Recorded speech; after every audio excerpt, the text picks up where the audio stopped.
It seems like just about every furniture project comes with some sort of a surprise, and usually not a good one.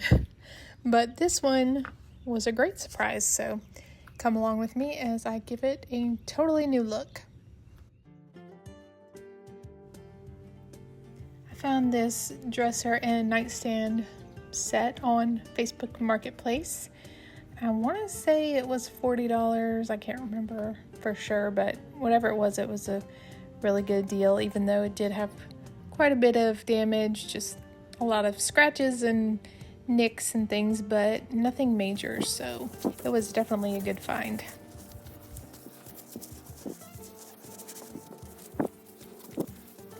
As always, I gave it a good wipe down to start, and I'm using the deglosser wipes from Heirloom Traditions paint line. It also etches the surface a little bit, so there's plenty of other things you can use though if you don't want to get that. So I decided to try the acetone on this piece because the sanding was taking a while. And I've tried acetone on some other pieces and it didn't work great, but I still had this, so I thought, let me just try it. See, and it definitely worked much better on this piece for whatever reason, so I guess maybe it just depends on what was used to stain the piece in the first place, but it did work well, although it is a mess. I don't love doing this.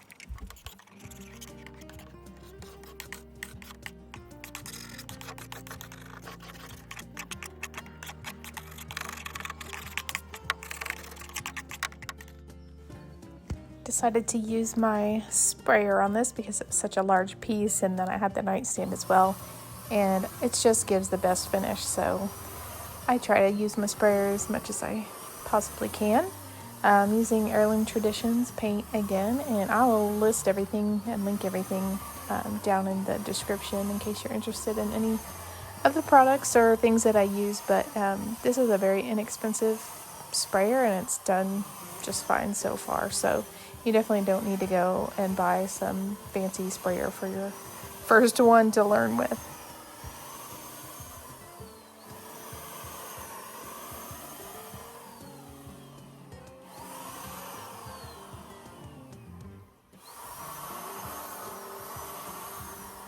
I prefer to spray with the drawers in, and I've tried it both ways, but just having them at this angle I just seem to do better with, rather than spraying down on top of them, and then I can just touch up the edges later with a brush or a little small roller, and it works great. It seems to go faster too, and I don't have to have all the space of all the drawers laying all over the driveway or whatever it is, and trying to move them once they're wet and taping them off so the inside doesn't get painted.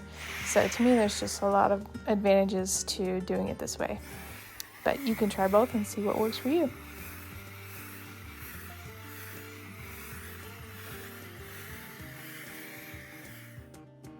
We thought this hardware that came on it was pretty cool, so I just decided to give it a little dip in my crock pot just for about 10 minutes in a mixture of vinegar and water, about 50-50, and then scrub it up with some Barkeeper's Friend.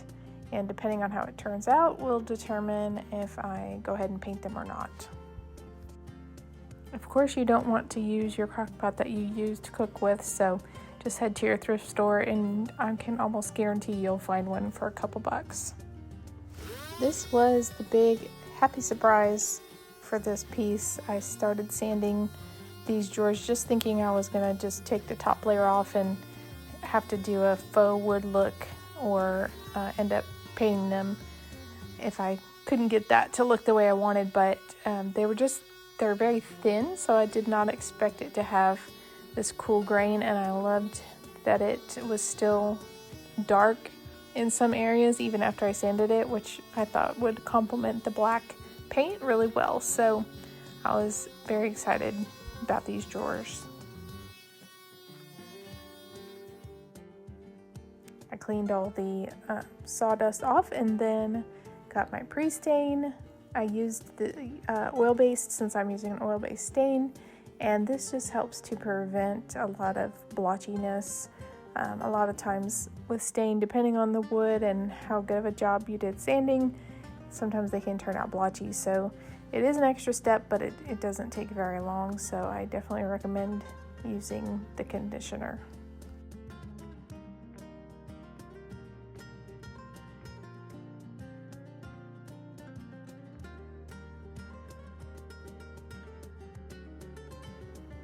I decided on a really dark stain called Ebony, and it's Minwax brand, oil-based, and I'm just using a staining pad here to put it on and just trying to make sure you get it nice and even.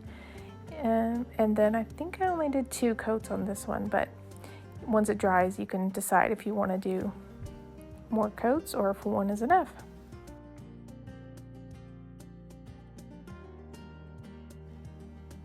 After I got the color I was going for, I made sure that was good and dry. Stain takes longer than paint to dry, and it really just depends on the humidity, the temperature, how many coats you put on there, but as long as it's not tacky anymore, you should be good. And then I am using a water-based poly on top. You can use anything to apply it, but I really like using the sponges because it doesn't leave marks like a brush sometimes will, and it just goes really quickly.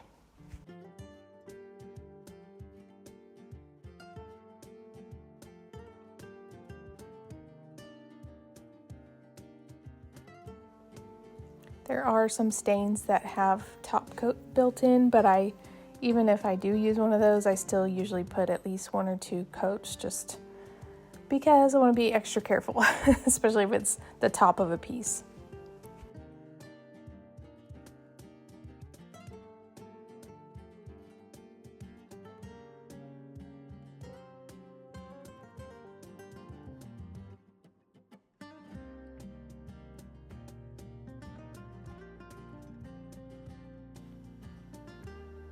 I noticed some spots that need a little touch up, which always happens over and over and over. Every time I think I'm done with a piece, I see more and more spots that need touch up.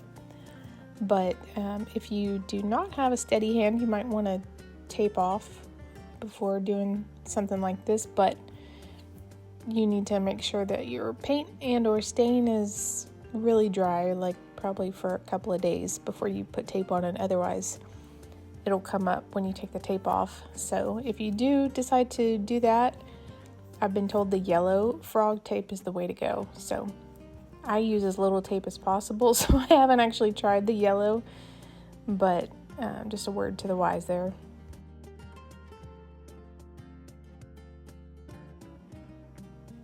I always like to add peel and stick wallpaper to my projects just for a little bit of fun design when you open the drawers, and just thought this dark black and green would look perfect with this kind of mood that I was going for here. So you can use like a shelf liner, but those tend to be thin and tear more easily than the wallpaper, and of course there's doesn't seem to be near as many choices in design or in colors in that as there is in the wallpaper. So anyway, I do that, and then I also always use a wax for not only the scent, but just to recondition the drawers if they're dried out. So I usually do that on the inside and the outside, as well as the bottom.